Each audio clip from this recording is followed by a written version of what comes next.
Hello everyone, welcome to Naira study. अब आप सब कैसे हैं? आई होप कि आप सभी बहुत अच्छे होंगे और अपनी स्टडी को भी बहुत अच्छे से कर होंगे। फ्रेंड्स, आज के वीडियो लेक्चर में हम बात करने वाले हैं जो आपका सब्जेक्ट इंग्लिश हो जाता है, इसके जो मेथड्स हम लोगों ने पढ़े हैं, ठीक है ना, जिन पर डिस्कस किया है, तो उनके क्वेश्चन आंसर पर आज डिस्कस करेंगे। और उससे पहले हम लोग थोड़ा सा ये डिस्कस कर लेते हैं कि किन किन मेथड्स पर डिस्कस किया गया है। ठीक है, तो सबसे पहले आपका एक मेथड हो जाता है, वो हो जाता है आपका ग्रामर ट्रांसलेशन मेथड।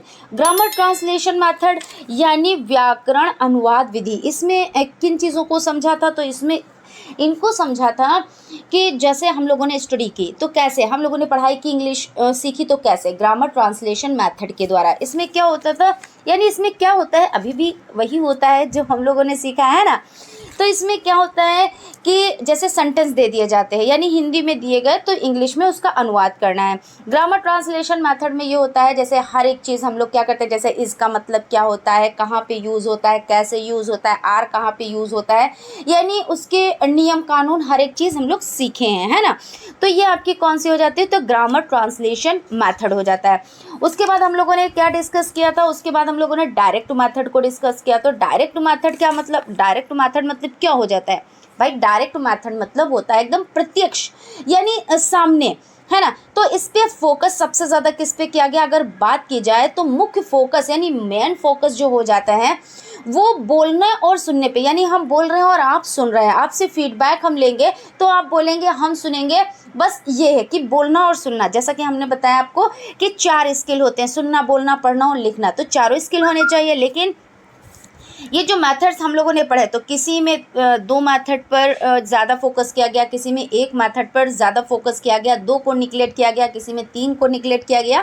तो इन सभी चीज़ों को हम लोगों ने जाना है। तो इससे रिलेटेड क्वेश्चंस जितने भी बन सकते हैं, यानी एग्ज़ाम में जिस तरह से अगर घुमा के भी क्वेश्चन पूछ लें, वो भी हम लोग डिस्कस कर लेंगे। यानी आप ये पढ़ लेंगे, ये क्लासेस आप लोग अटेंड कर लेंगे, तो आपको अलग से पढ़ने की ज़रूरत नहीं रहेगी। मैं ये भी कहती हूँ कि आपको कोई बुक, कोई मॉडल भी लेने की ज़रूरत नहीं रहेगी, अगर आप लोग नोट्स बना लेते हैं और अच्छे से उसको पढ़ लेते हैं और फिर रिवीजन कर लेते हैं। ठीक है, तो कहने का मतलब यहाँ पे हो जाता है, हम लोग डायरेक्ट मेथड में हम लोगों ने क्या पढ़ा? तो डायरेक्ट मेथड में ये पढ़ा कि प्रत्यक्ष यानी सीधी विधि है, इसमें हम बोल रहे हैं और आप सुन रहे हो, ठीक है। और इसमें इकाई क्या होती है? तो वाक्य हो जाता है। उसके बाद पढ़ा हम लोगों ने बाइलिंगुअल मेथड। बाइलिंगुअल मेथड क्या होते हैं? तो बाइलिंगुअल मतलब होता है द्विभाषी। मेथड मतलब क्या होता है? तो विधि। तो बाइलिंगुअल मेथड यानी द्विभाषीय विधि। इसमें कैसे, जैसे भाई हम क्या करते हैं, हिंदी में भी बोलते हैं, इंग्लिश में भी बोलते हैं, यानी द्विभाषी, यानी आपको हिंदी में भी वो चीज़ समझा रहे हैं। जैसे बाइलिंगुअल का मतलब क्या होता है? तो हमने कहा द्विभाषी, यानी क्या हो गया, ये बाइलिंगुअल ही हम आपको समझा रहे हैं, ठीक है। तो विधि हमने बताई, तो मेथड हमने आपको बता दिया कि मेथड मतलब विधि होता है, यानी हम इसको कैसे बता रहे हैं? तो बाइलिंगुअल आपको बता रहे हैं। तो अगर हम बात कर लें इन्वेंटेड बाय, यानी इसका आविष्कार किसके द्वारा किया गया? तो सीजे डॉटसन के द्वारा दिया गया। हालांकि ये सभी जो ये पॉइंट्स है, ये सभी पॉइंट्स क्वेश्चंस आंसर हम लोग इस यानी क्वेश्चन आंसर के माध्यम से चीज़ों को हम समझेंगे, लेकिन थोड़ा सा रोशनी डाले लेते हैं, इसलिए कि आप लोग ये भी समझें कि हाँ, जितने भी हम लोगों ने मैथड पढ़े हैं उससे रिलेटेड ही क्वेश्चन आंसर कराए जाएंगे, ठीक है। फिर उसके बाद आपका बाइलिंगुअल मेथड हो गया। इसके बाद आपका हो जाता है एक मेथड, आपका हो जाता है कौन सा? तो audio video method. Audio video method में क्या पढ़ा? तो ऑडियो वीडियो मेथड में हम लोगों ने ये पढ़ा कि बच्चों को किस तरह से श्रव्य दृश्य सामग्री के द्वारा बच्चों को सिखाया जाता है, और वो बहुत ही इंटरेस्ट लेकर अच्छे तरीके से चीज़ों को समझ जाते हैं, चीज़ों को समझते हैं और सीखते हैं, ठीक है। ये किस में सीखा? तो ऑडियो वीडियो मेथड में सीखा। उसके बाद एक आपका और हो जाता है स्ट्रक्चरल अप्रोच। तो स्ट्रक्चरल अप्रोच का मतलब क्या होता है? तो संरचनात्मक दृष्टिकोण, यानी जब हम कोई चीज़ सीखते हैं तो कैसे सीखते हैं भाई? उसकी मीनिंग्स होती हैं, ठीक है, और उसको एक सही क्रम में रखा जाता है। तो क्या होता है, तभी तो चीज़ें हमारी समझ में आती हैं। ऐसा तो नहीं है अगर हम आपको कोई चीज़ बता रहे हैं तो क्या है कि ऐसा तो नहीं है कि उसको हमने जैसे हम लोगों ने क्या किया कि कोई चीज़ें व्यवस्थित नहीं की। तो जब व्यवस्थित नहीं करेंगे तो चीज़ें समझ में नहीं आएंगी। जैसे हम अगर कोई चीज़ सीख रहे हैं तो उसको व्यवस्थित करके ही सीखेंगे। जैसे वो बुद्धिमान है तो यानी इसको व्यवस्थित किया गया है ना। अब ऐसे हम कहें है बुद्धिमान वो, ऐसे तो नहीं आप सीख पाओगे ना। तो यानी स्ट्रक्चरल अप्रोच का मतलब ये होता है संरचनात्मक दृष्टिकोण, यानी इसको क्रम में व्यवस्थित करके चीज़ों को सीखना।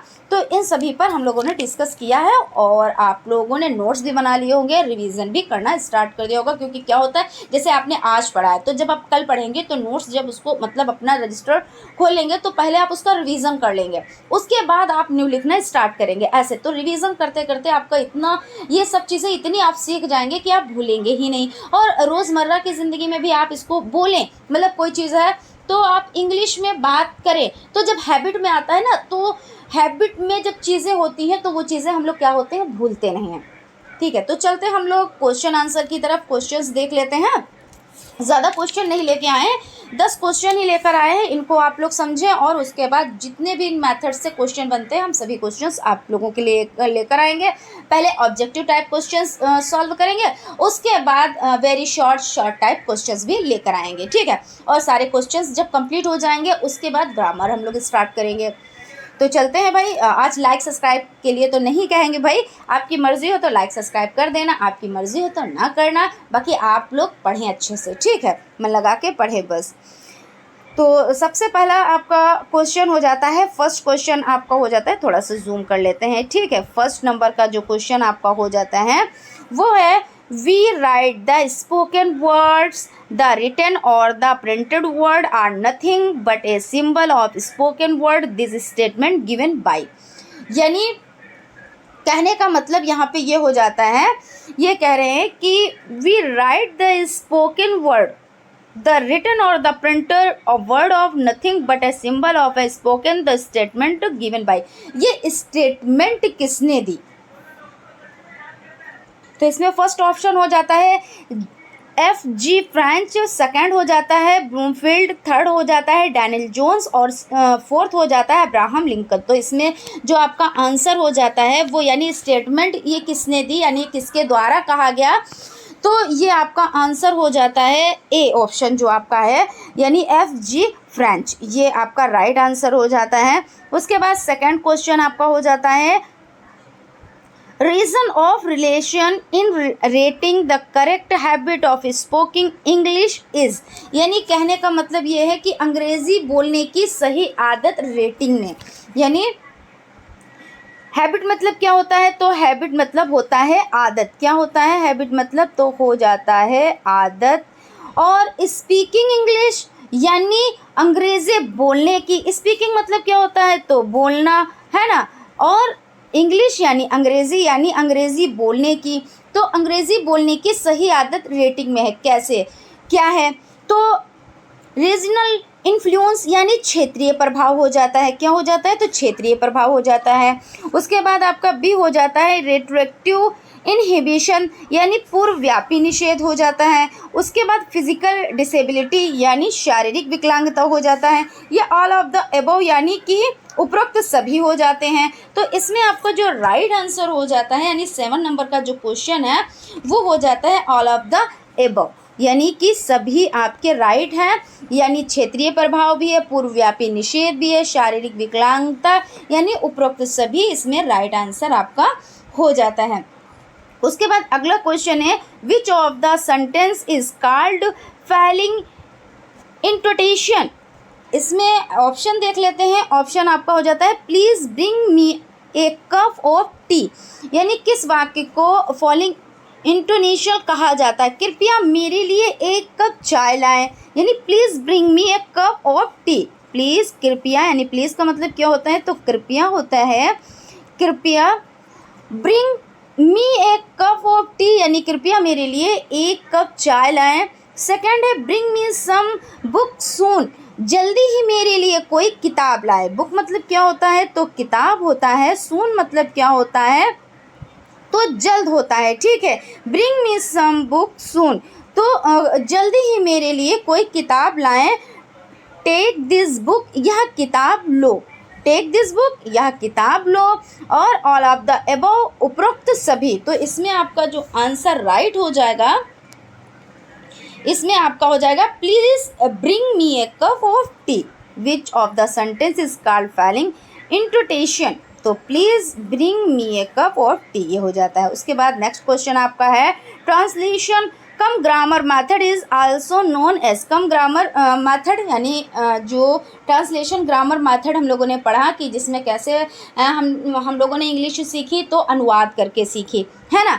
तो इसमें क्या है यानी translation cum grammar method is also known as, और कौन से नाम से जानते हैं तो हम लोग इसको हम लोगों ने देखिए पढ़ा है डिटेल में कि कई नामों से इसको जाना जाता है। तो इसके बारे में हम लोग डिस्कस कर लेते हैं और किन किन नामों से जाना जाता है। तो आपका हो जाता है फर्स्ट, आपका कौन सा हो जाता है, इसमें आपका हो जाता है ओल्डेस्ट मेथड, ये भी आप कह सकते हैं, क्लासिकल मेथड ये भी आप कह सकते हैं, ट्रेडिशनल मेथड ये भी आप कह सकते हैं, popular method, most popular in India. तो यहाँ पे आपका क्या है, देखिए हमने कहा oldest method, classical method, traditional method, popular method. तो आपका क्लासिकल मेथड देखिए यहाँ पे आ गया। कहा था ना हमने जब मेथड हम लोग पढ़ रहे थे, उन्होंने कहा था कुछ भी आपसे पूछ सकते हैं, यानी इतने नाम है, कोई भी एक नाम दे देंगे और उसमें 3 नाम अलग से डाल देंगे। तो आपसे पूछेंगे कि ग्रामर ट्रांसलेशन मेथड का और अन्य नाम क्या है, तो आपको पता है क्लासिकल मेथड है, तो आप इस पर ही टिक कर देंगे, यही आपका राइट आंसर हो जाएगा। यानी क्लासिकल मेथड यानी शास्त्रीय विधि, ठीक है ना। तो यानी आपका कौन सा, तो फर्स्ट आपका जो हो जाता है वो आपका राइट हो जाता है। उसके बाद आपका नेक्स्ट क्वेश्चन हो जाता है, नेक्स्ट क्वेश्चन है during English teaching when teacher created a real situation is uh, यानी कहने का मतलब ये हो जाता है, यानी पहले इसकी हिंदी जान लेते हैं। During English teaching when teacher create a real situation is uh, यानी अंग्रेजी शिक्षक के दौरान जब शिक्षकों ने वास्तविक स्थिति पैदा की तो वह है, क्या है इसमें, सिचुएशनल अप्रोच यानी परिस्थिति जन्य दृष्टिकोण। सिचुएशनल यानी होता है परिस्थिति, है ना, तो परिस्थिति जन्य, और अप्रोच यानी दृष्टिकोण। उसके बाद है न्यू मेथड यानी नई विधि। उसके बाद आपका थर्ड हो जाता है डायरेक्ट मेथड यानी प्रत्यक्ष विधि। उसके बाद है आपका ग्रामर कम ट्रांसलेशन विधि यानी व्याकरण सह अनुवाद विधि। ग्रामर ट्रांसलेशन मेथड तो यही तो हुआ ना। तो इसमें क्वेश्चन आपसे क्या किया जा रहा है कि अंग्रेजी शिक्षक के दौरान जब शिक्षकों में वास्तविक स्थिति पैदा की होती है तो वो क्या कहलाती है, तो इसमें आंसर आपका हो जाता है सिचुएशनल अप्रोच। क्या हो जाता है, सिचुएशनल अप्रोच, यानी कि आपका ए ऑप्शन राइट हो जाता है, ठीक है। उसके बाद आपका नेक्स्ट क्वेश्चन है, नेक्स्ट क्वेश्चन की तरफ चलते हैं। Fluence is reading and facility in writing follow fluency in speech.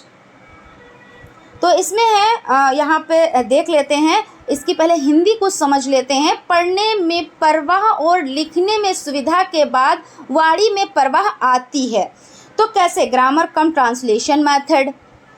उसके बाद है डायरेक्ट मेथड, उसके बाद है न्यू मेथड और नॉन ऑफ दिस, यानी ग्रामर कम ट्रांसलेशन मेथड यानी ग्रामर जो आपका हो जाता है व्याकरण अनुवाद विधि हो जाती है। डायरेक्ट यानी प्रत्यक्ष हो जाता है, यानी प्रत्यक्ष विधि। न्यू मेथड यानी नई विधि, और नॉन ऑफ दिस इनमें से कोई नहीं, है ना। तो आपका जो आंसर हो जाता है वो आपका हो जाता है ग्रामर ट्रांसलेशन मेथड, यानी कि ए ऑप्शन आपका राइट हो जाता है, ठीक है। आई होप आप लोगों को चीज़ें अच्छे से समझ में आ रही होंगी। अगर कोई क्वेरीज है तो आप क्वेश्चंस कर सकते हैं।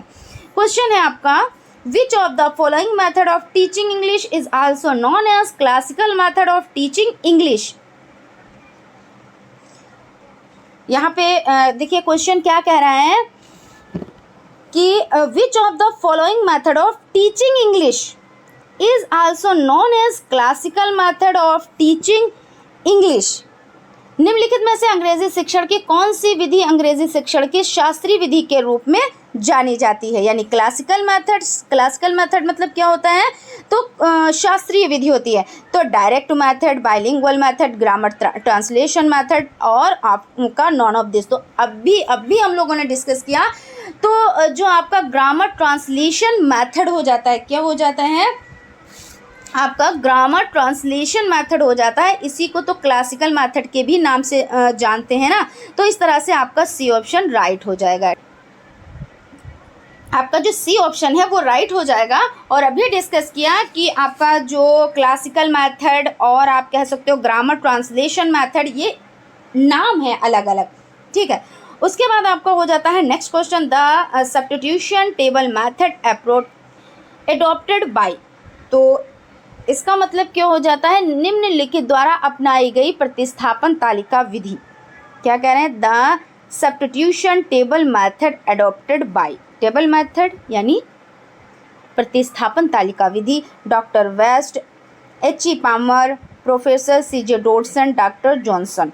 आंसर इसमें कौन सा आपका राइट हो जाता है, तो आपका बी ऑप्शन राइट हो जाता है, H.E. पामर। नेक्स्ट क्वेश्चन की तरफ चलते हैं। Communicative approach improved your, communicative approach यानी संरचनात्मक दृष्टिकोण से आपका क्या तात्पर्य है, यही पूछना चाहते हैं ना। तो communicative approach improved your writing skill, lecture skill, skill मतलब क्या होता है, कौशल होता है। तो राइटिंग यानी लिखना कौशल है ना, लेक्चर यानी व्याख्यान कौशल, प्रोनाउंसिएशन स्किल और नॉन ऑफ दिस। तो इसमें आपका जो आंसर राइट हो जाएगा वो आपका कौन सा राइट हो जाएगा, प्रोनाउंसिएशन स्किल यानी कि आपका हो जाएगा सी ऑप्शन राइट हो जाएगा। चलते हैं अगले क्वेश्चन की तरफ। अगला क्वेश्चन आज की सीरीज का लास्ट सेकंड क्वेश्चन है। लैंग्वेज लर्निंग स्टार्टेड फ्रॉम, यानी कह रहे हैं लैंग्वेज लर्निंग यानी भाषा लर्निंग, लैंग्वेज मतलब क्या होता है, यहाँ पे लिख देते हैं भाषा। लैंग्वेज मतलब क्या होता है, भाषा। स्टार्टेड मतलब क्या होता है, तो शुरू। स्टार्ट मतलब क्या होता है, तो शुरू। और क्या हो जाता है, यानी किससे होती है, तो रीडिंग, स्पीकिंग, लिसनिंग, राइटिंग। तो आपका सब क्या होता है, जब स्टार्ट होती है भाषा तो बच्चे कैसे सीखते हैं, या हम लोग किस तरह से चीज़ों को सबसे पहले सीखते हैं। तो सबसे पहले क्या करते हैं, सुनते हैं, उसके बाद भाई सुनना, बोलना, पढ़ना, लिखना होता है ना, तो सुनना यानी लिसनिंग हो जाता है। चलते हैं अगले क्वेश्चन की तरफ जो आज की सीरीज का लास्ट क्वेश्चन है। The structural approach related to, structural approach यानी संरचनात्मक दृष्टिकोण है ना, word pattern, sentence pattern, both A and B या लेटेंट पैटर्न। तो इसमें आंसर आपका कौन सा हो जाएगा, तो आंसर की तरफ चलते हैं। आंसर आपका हो जाएगा वर्ड पैटर्न और सेंटेंस पैटर्न दोनों हो जाएंगे। तो इस तरह से बोथ ए एंड बी यानी कि सी ऑप्शन आपका राइट हो जाएगा। तो यहाँ पे आपके 10 क्वेश्चंस थे वो आपके कंप्लीट हो चुके हैं। आई होप आप लोगों को अच्छे से समझ में आया होगा। हालांकि हम लोग 10 ही 10 क्वेश्चंस को कंप्लीट करेंगे जिससे आप लोगों को समझने में आसानी रहे, क्योंकि आपको नोट डाउन भी करना रहता है, उसकी मीनिंग्स भी समझनी रहती हैं, मीनिंग्स याद भी करनी रहती है, तो सभी चीज़ें हो जाती हैं। तो इस तरह से आप 10 क्वेश्चंस को अच्छे से समझ लेंगे, अच्छे से याद कर लेंगे, तो नेक्स्ट 10 क्वेश्चन आपको मिल जाएंगे। तो नेक्स्ट क्लास में हम लोग और भी क्वेश्चंस पर डिस्कस करेंगे, और उसके बाद जैसा कि पहले ही बता चुके हैं कि क्वेश्चंस कंप्लीट होने के तुरंत बाद से हम लोग क्या करेंगे, हम लोग करेंगे ग्रामर पर डिस्कस।